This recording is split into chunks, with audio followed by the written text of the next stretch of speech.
Thank you very much, sir. Even great men have their poor relations. Very good.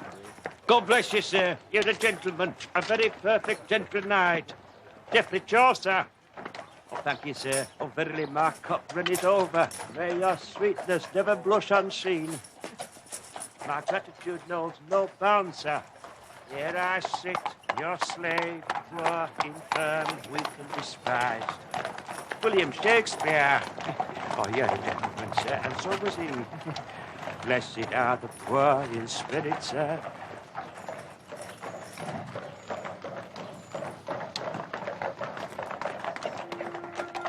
Blessed are the poor in spirit. For yours is the kingdom of heaven, sir.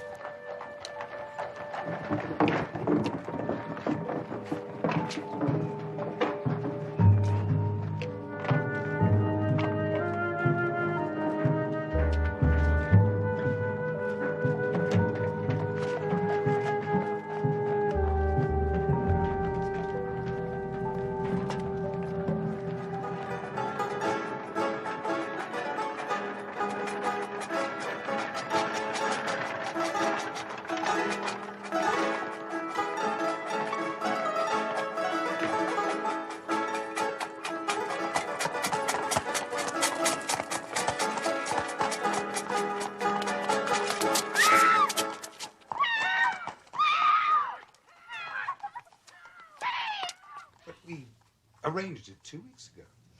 We were to have supper at my club. Yes. He did mention it to me this morning. It was just before the lady called. Lady? Which lady? Well, I don't know her name, but the lady called and Mr. Holmes went out. Hmm. In that case, I should take advantage of an early night. Oh, I must answer the door. Of course. Might be a clue.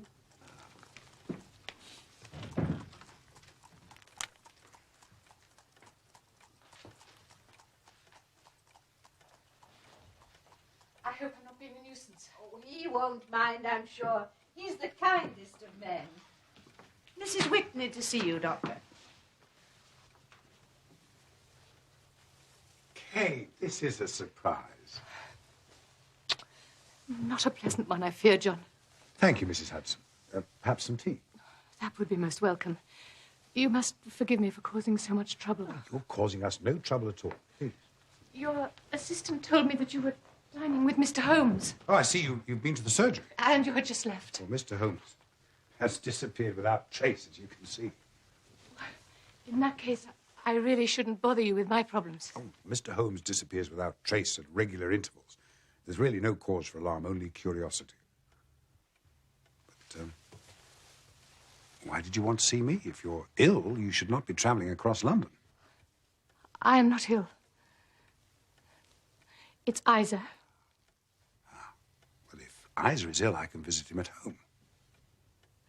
He is not at home. He, too, has disappeared without trace. You can probably guess what he's doing. I imagine he's indulging his addiction. Opium? I fear so. Well, he's done this before, has he not? What makes this circumstance so very different? Normally, his orgies are confined to one day. He leaves the house in the morning and returns in the evening, pale and shattered. And this time? I have not seen Isa for 48 hours. Have you the remotest idea where he might be? There is an establishment called the Bar of Gold in Upper Swandam Lane. I believe he is there. But I dare not go there alone. Oh, no respectable woman would go within 100 miles of that vile alley unaccompanied. Will you come with me? No. Oh, but... No, I shall go there on my own. You will go home, and if your husband is where you think he is, I guarantee to have him back with you within 2 hours. Though I dare not imagine what state he'll be in. Your tea, Doctor. My apologies, Mrs. Hudson. I shall not require tea. I'm going out. But Mrs. Whitney will take tea. And what am I to tell Mr. Holmes should he return? Tell him I've disappeared without trace.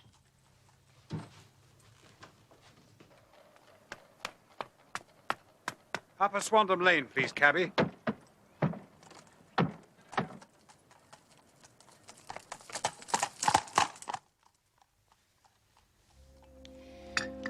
I sometimes wonder whether men ever really truly grow up.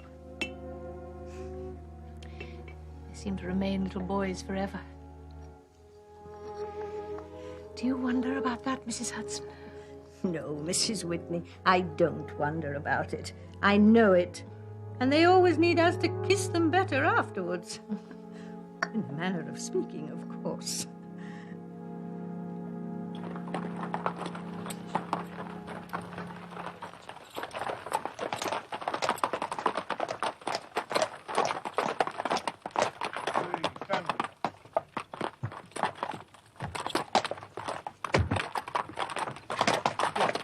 Stay close by. Right, sir.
No, thank you. I've not come here to stay. There's a friend of mine here.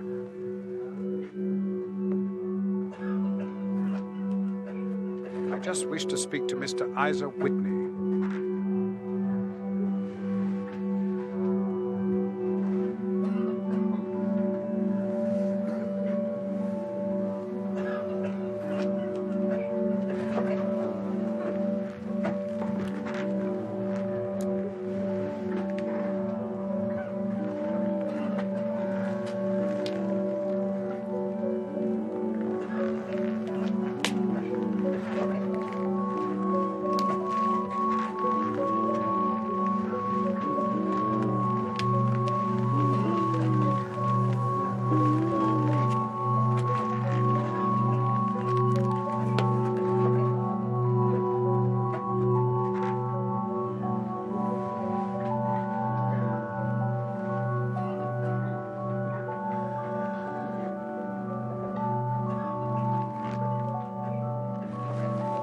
Isa.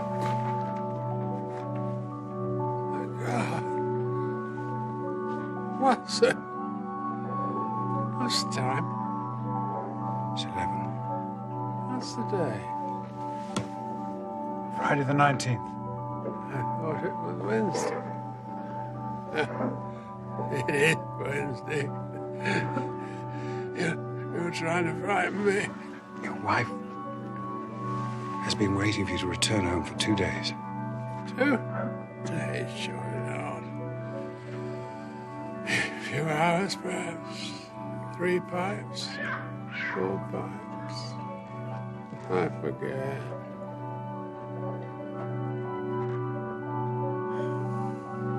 I've got a cab outside. You're going home now. I value my friendship. Your wife's love.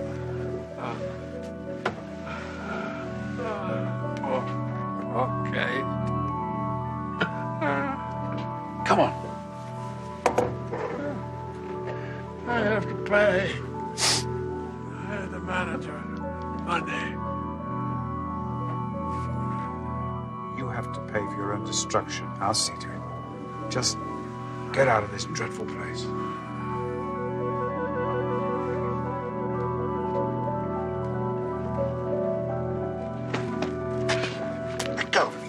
Keep your hands off!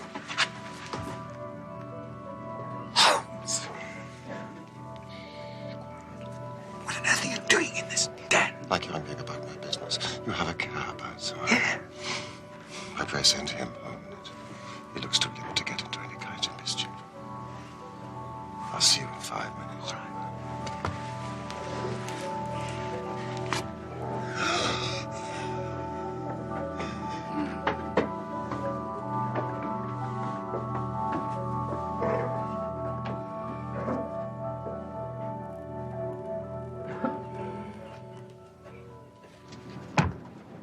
Give this to the lady of the house.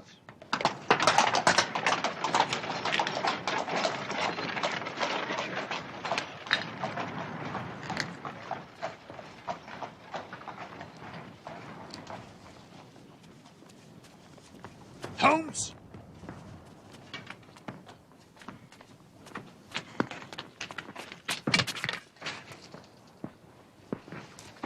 Hi, sir. I'm certainly surprised to see you in that place. I suppose you think I've added opium to smoking to all my other little weaknesses. I merely said I was surprised to see you there. As indeed I was to see you. I was searching for a friend. And I felt an enemy. An enemy? Had I been recognized in that place, my life would not have been worth an hour's purchase. John! I'm in the midst of the most remarkable inquiry. I hope you're not smoking the substance in that pipe, Holmes. Only to the extent necessary to merge with the surroundings. I'm off to Lee, in Kent. Are you coming? Of course.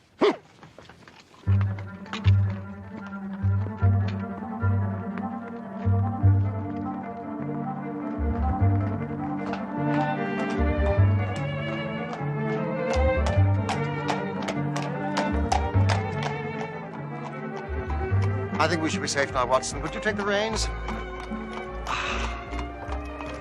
Where exactly are we going? The Cedars, a lovely villa near Lee, in Kent. May I ask why I'm going to Lee in Kent? In the middle of the night on a Friday in March? Because you are my trusty comrade and my loyal chronicler, I may need both. Here are the facts, as I understand them. Several years ago, there came to Lee in Kent a gentleman by name Neville St. Clair. He took a large villa, the Cedars, and about a year later married the daughter of a local brewer. They have 2 small children. He has interests in several companies and travels to the city every morning, returning by the 5:14 train from Cannon Street every night. He is a man of temperate habits, a good husband, an affectionate father, and is popular with all who know him. His debts, as far as we can ascertain, amount to £88 and 10 shillings, while he has £220 to his credit in the Capital and Counties Bank. Therefore, there is no reason to think that money troubles have been weighing him down. A veritable paragon. Watson, there's a hint of skepticism in your voice, which does you no credit. I expect Mrs. Sinclair came to you saying that her husband had disappeared. Exactly. Well, it seems to be a continuous thread in life's fabric. Watson, what is this? I shall ignore your air of resignation to the world's frailties and continue. Right. Oh, please, do. On Monday, Sinclair left for the city as usual. Before he left, he promised that he would bring home a box of building bricks for his children. Building bricks? Mark that well, Watson. Soon after he left, Mrs. Sinclair received a telegram to say that a parcel of considerable value had arrived for her at the offices of the Aberdeen Shipping Company. She decided to travel to the city, collect her parcel, have lunch, and do some shopping.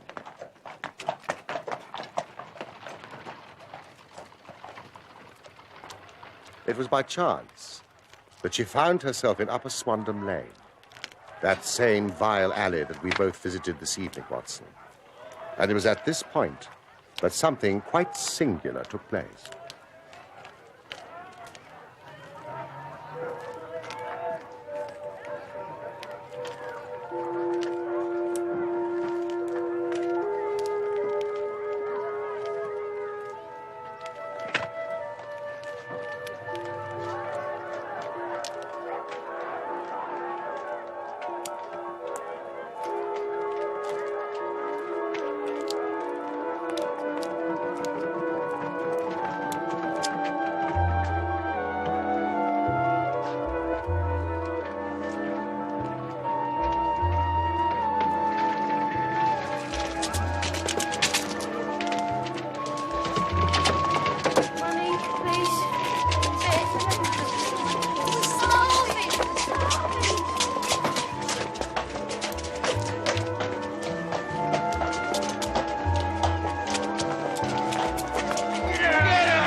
Where are you going?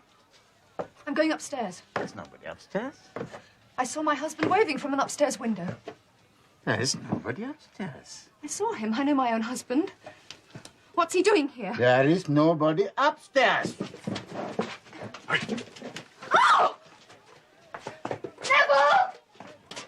Neville! They threw her out. They did. Blackguards. The Malay and the Lascar, who owns the establishment. A man of the vilest antecedents and a murderer into the bargain. A murderer, yet he goes free. The rear of the building backs onto the river. There's even a convenient trapdoor for the disposal of bodies. Why don't the police arrest these two navvies? Watson, the police have arrested a cripple. There's so much more yet to tell you, but here we are at the scenes. Thank you.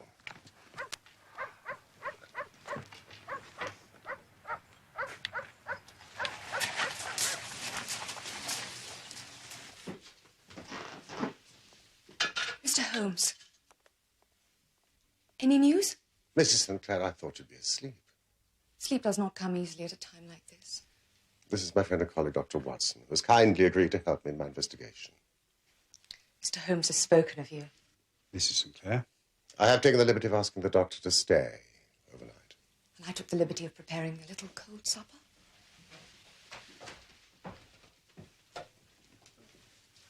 Dr. Watson, you take my place. Oh, no, really, Watson, Mrs. Sinclair is a very strong-willed woman. You refuse her at your peril. Thank you. Now, Mr. Sherlock Holmes, before we eat, I should like to ask one or two plain questions to which I should like plain answers. Certainly, madam. Do you, in your heart of hearts, think that Neville is still alive? Frankly now, I'm not hysterical, nor am I given to fainting. Frankly, then, I do not. You think he is dead? I do. Murdered? I don't say that. Perhaps. And on what day did he meet his death? On Monday. So then how do you explain that I received a letter from him today, being Friday?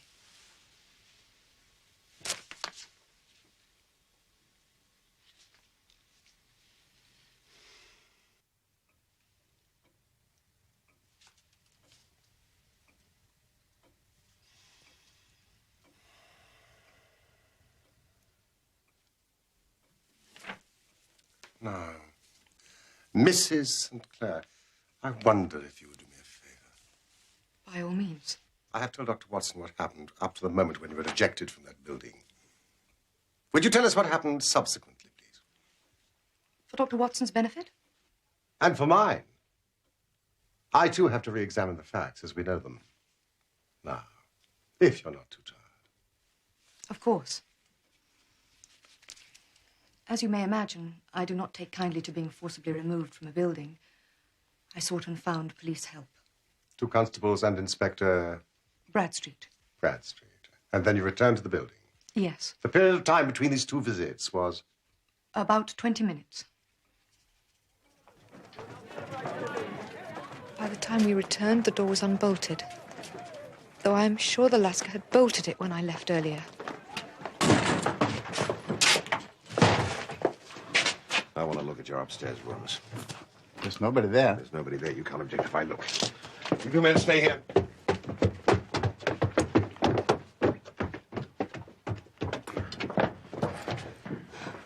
He was in this room.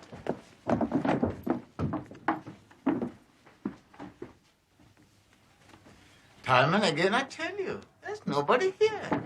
May we look in that room?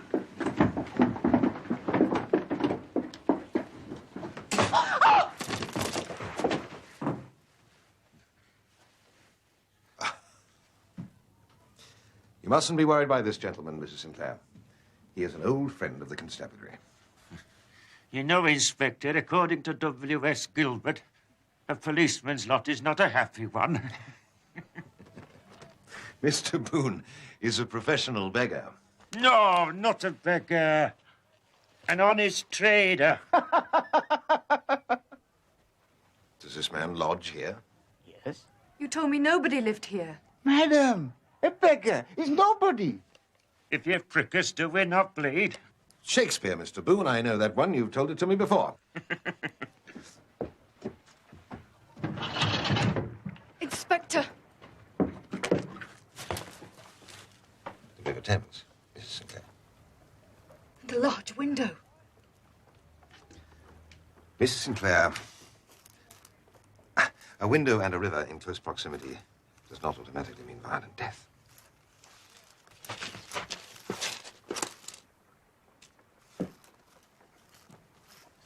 Been here in the past hour? Yes. Anyone else been here? Alas, no. I've been as lonely as a cloud. Tennyson. Wordsworth, Inspector.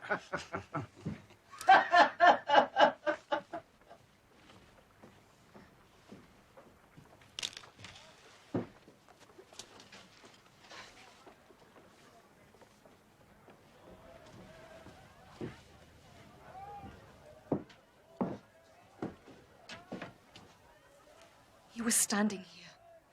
I saw him. Mrs. Sinclair, there is no evidence to suggest that he was ever here.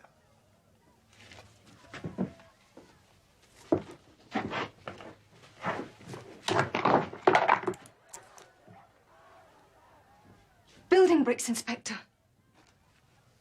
So I see.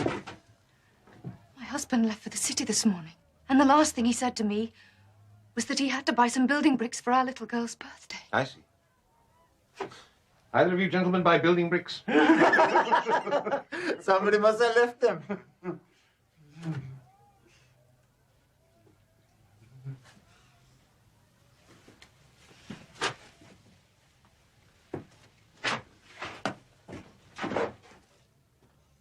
And these are my husband's clothes. Are you sure? Shall I describe them to you in detail as you examine them? My husband's tailor's name is Smart, if you care to examine the label.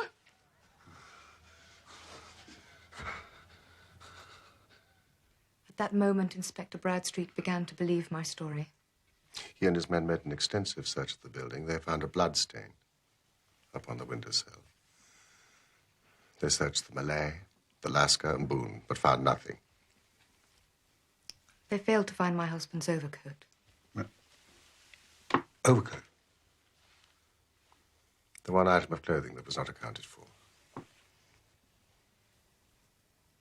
Until low tide.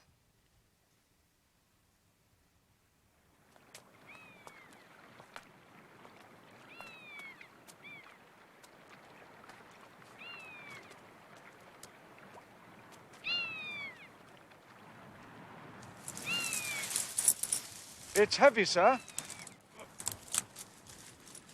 Weighted down with something.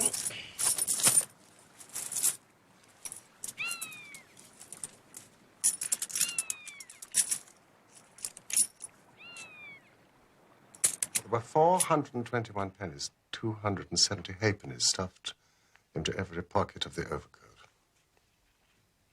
Your conclusion, Watson. Speak freely, Dr. Watson. I've lived with every possibility this past week, however hideous. Well, the murderer must have been Boone the beggar. Who else could have access to such a vast number of pennies and halfpennies? That is the conclusion reached by the police. They've arrested Boone. He is presently in Bow Street Police Station. Even though my husband is still alive.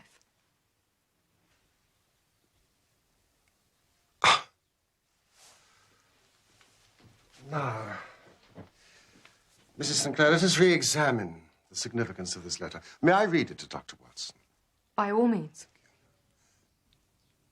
Dearest, do not be frightened. There is a huge error which it may take some little time to rectify. Wait in patience, Neville. Written in pencil on the flyleaf of a book, octavo size, no watermark.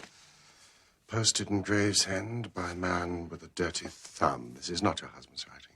No. But the note is. Without question. It's the hand he always used when he was in a hurry. Whoever gummed down the envelope had, unless I'm very much in error, been chewing tobacco. It is a trifle, of course, Watson. But there's nothing so important as trifles.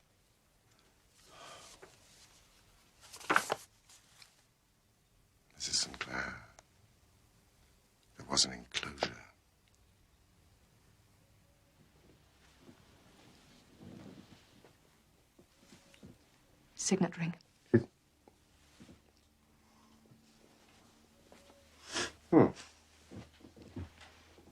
Mrs. Sinclair, has your husband ever spoken of the bar of gold in Upper Swandam Lane?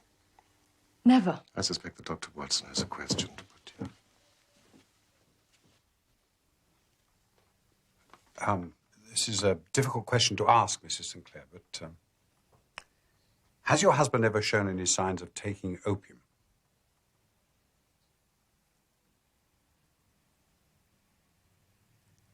He always appeared perfectly normal. Though I confess I would not recognize the signs. What are they? Listlessness, a lack of energy, an inability to concentrate, a general air of apathy. Dr. Watson is a specialist in uncontrolled addiction. My husband was not an opium addict. That's to say, is not an opium addict.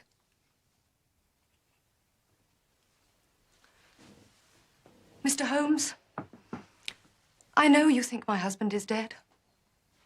I fully realize that letter could have been written on Monday and only posted today. I know the circumstances as they have been described lead to the inescapable conclusion that he has been murdered. But equally, I know that he is alive. There is such a keen bond of sympathy between us. I should know if evil came upon him.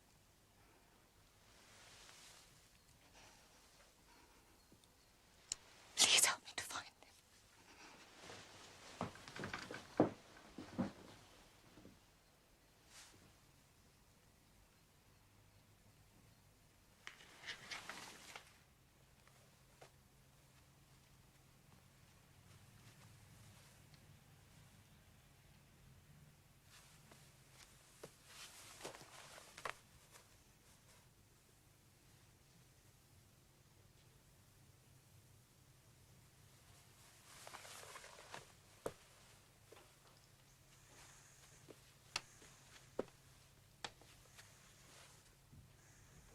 Watson, if Neville Sinclair is alive and well, why doesn't he come home and demonstrate the fact? Well, presumably because he's not alive and well. Yes, but this letter Could have been written at any time, perhaps under duress. It could even be a skillful forgery. and the signet ring? Easily removed, especially if the victim is dead. Indeed. Proceeding on the hypothesis that Neville Sinclair is dead, how did he meet his death? Oh, clearly he was murdered. By whom? Well, the police think it was this chap Boone. I see no reason to disagree with the police. Except... Except what? You say he's a cripple. Yes. How severe is his disability? It's only a slight limb. Well, my medical experience tells me that when there is a weakness in one limb, it's very often compensated for by exceptional strength in the others. You're not convinced? This man is a professional beggar. He's well known in the city. He's well liked in the city. I've seen him many times. He has a remarkable faculty for repartee with which he delights his many clients. He sounds harmless. Why, therefore, did the police arrest him rather than the Lascar? That is the very question that I put to Inspector Bradstreet.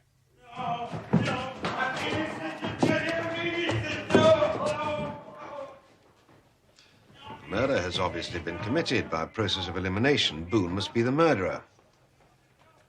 Are these Neville Sinclair's clothes? Why did you eliminate the Lascar as a suspect? Because Mrs. Sinclair saw her husband in an upstairs window, apparently in the middle of a struggle. She went to a downstairs door and was confronted by the Lascar.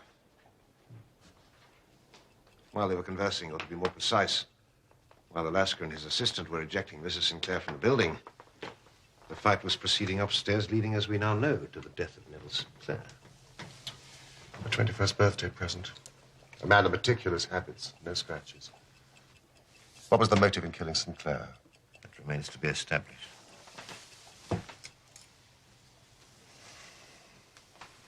Not a trace of opium. Could it have been robbery? No. No, Sinclair's wallet was in his pocket.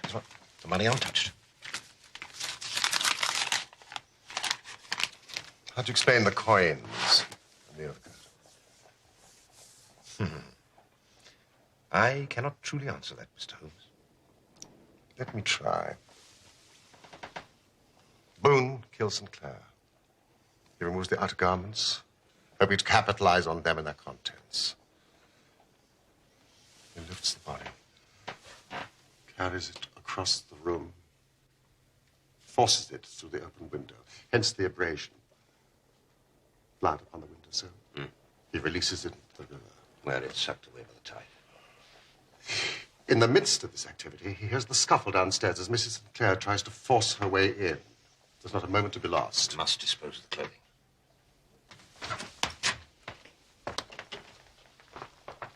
He starts with the overcoat. He realizes at once it will float and not sink. So what does he do? He rushes across the room to some secret hoard where he's accumulated the fruits of his beggary, stuffs all the coins that he can lay his hands on into the pockets of the overcoat, And drops it into the water. and would presumably have done the same with the other garments if you and your men had not arrived. Conceals the other garments behind the curtain in the hope they'll not be noticed, and they would not have been noticed had Mrs. Sinclair not been so persistent. Inspector, whatever plot has been hatched in that opium den, I cannot but imagine that the Lascar is not somehow involved. I was sorely tempted to arrest him on the day. I'll send a couple of men up there now. No, Inspector, with your permission, may I suggest an alternative strategy? By all means. Let me visit the opium den. Discreetly. Incognito. We shall learn what we may. But what did you learn? Nothing. Nothing.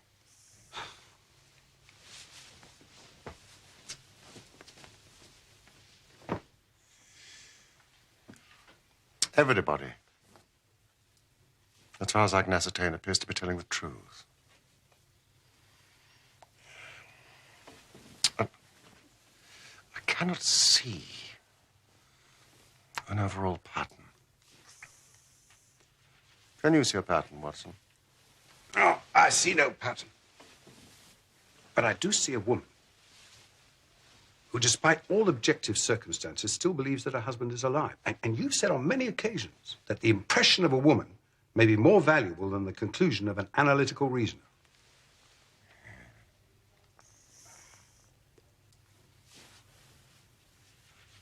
But if he is still alive, where is he? I have no idea. But I do have an urgent request. It's now well past 4 in the morning. May I go to sleep? Certainly. Thank you.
Watson.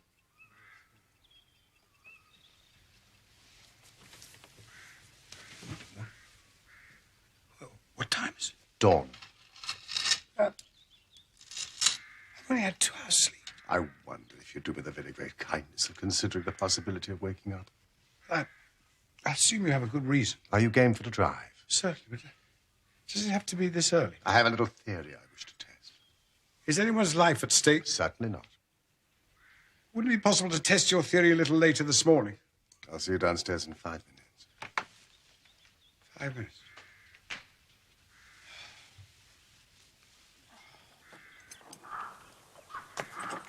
Come on, Nelson.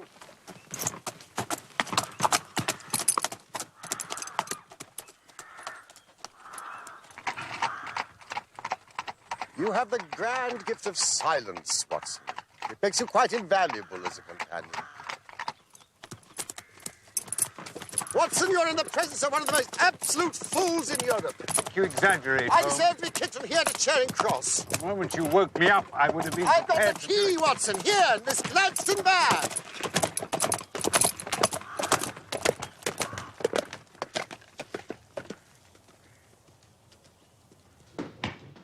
Good morning, gentlemen. Watson, I confess I've been as blind as a mole. But it's better to learn wisdom late than never to learn it at all. Bradstreet.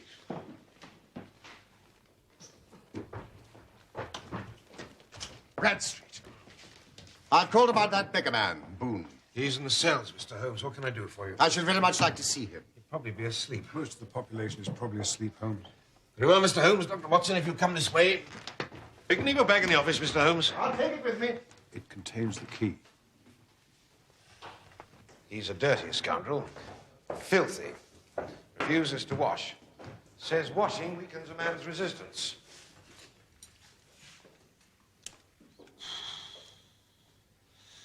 Asleep. He's a beauty, isn't he? Inspector, would you do me the great goodness of opening the door as quietly as possible?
Gentlemen, let me introduce you to Mr. Neville St. Clair of Lee in the county of Kent. Great heaven. It is true. And pray, what am I being charged with? Charged with making away with Mr. Neville St. Clair.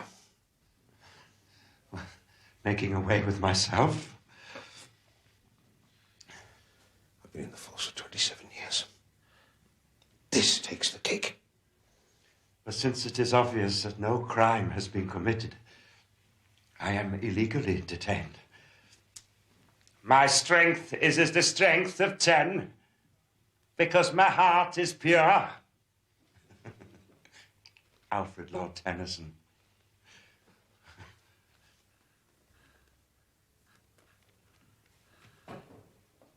You lied to your wife, Mr. Sinclair.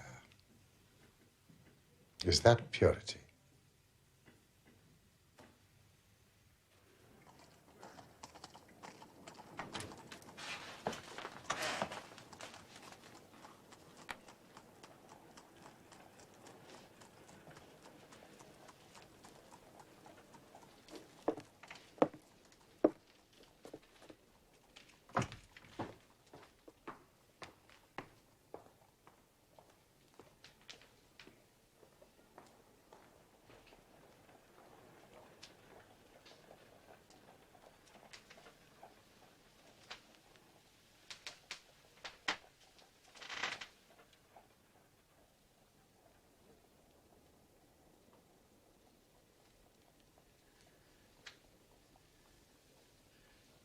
Let it be understood that I would have endured imprisonment, even execution, rather than reveal my miserable secret to my wife and children.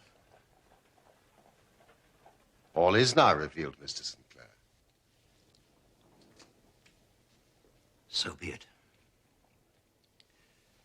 My father was a schoolmaster in Chesterfield.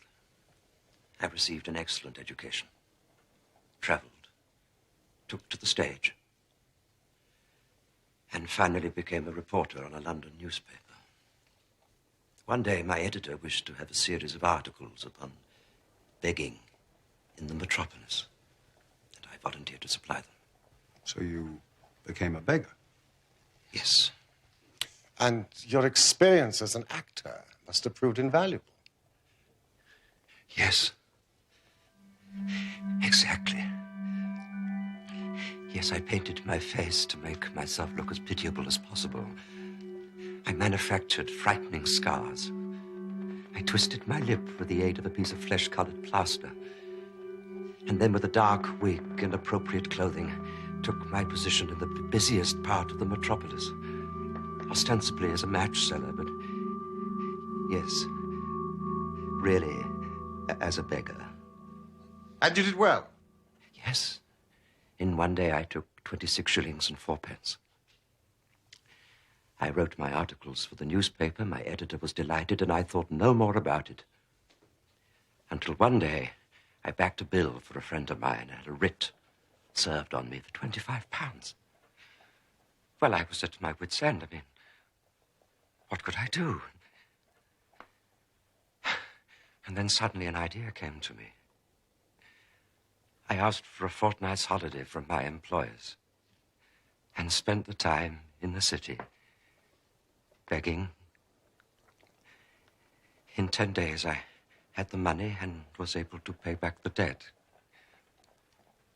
That was when I fell into the trap. How much were you earning from the newspaper at this time? £2 a week. Far less than begging. Yes. During the last few years, I have earned on average at least £700 a year. That's a gentleman's income. Calmly, Bradstreet. I think it is pertinent to say that Mr. Sinclair is no ordinary beggar.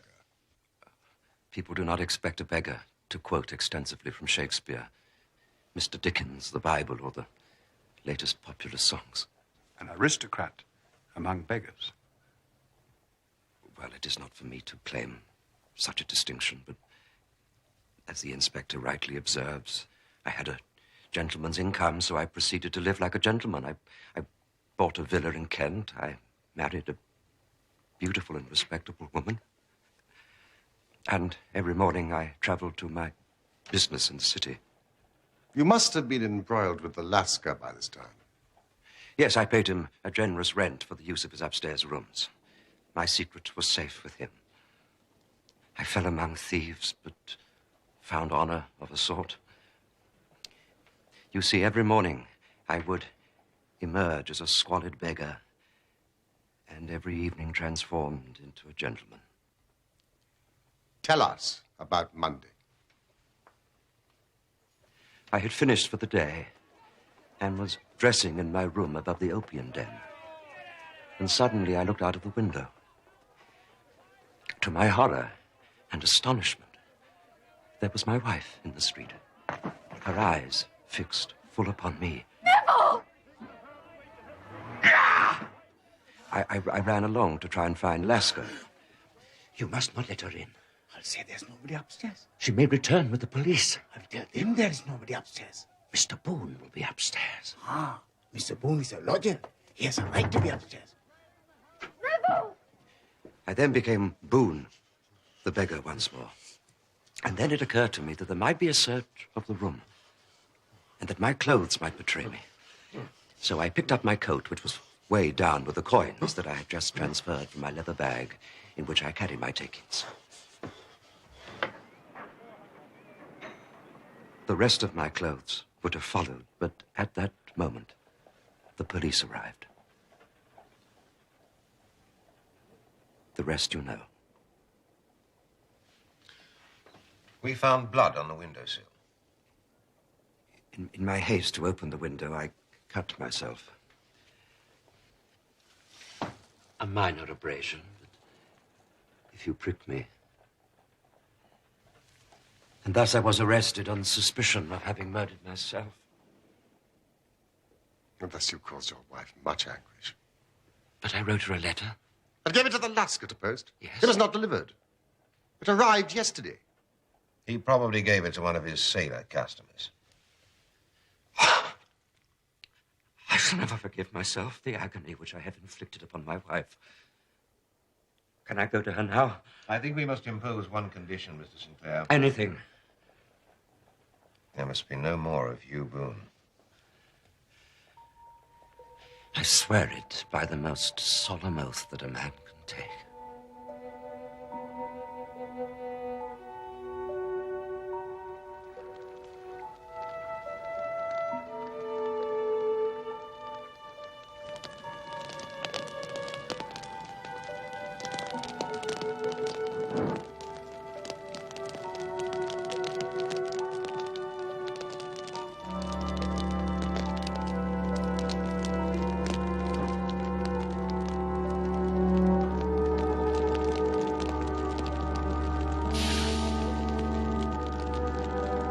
Farewell, sweet Boone. A flight of angels sing thee to thy rest. William Shakespeare.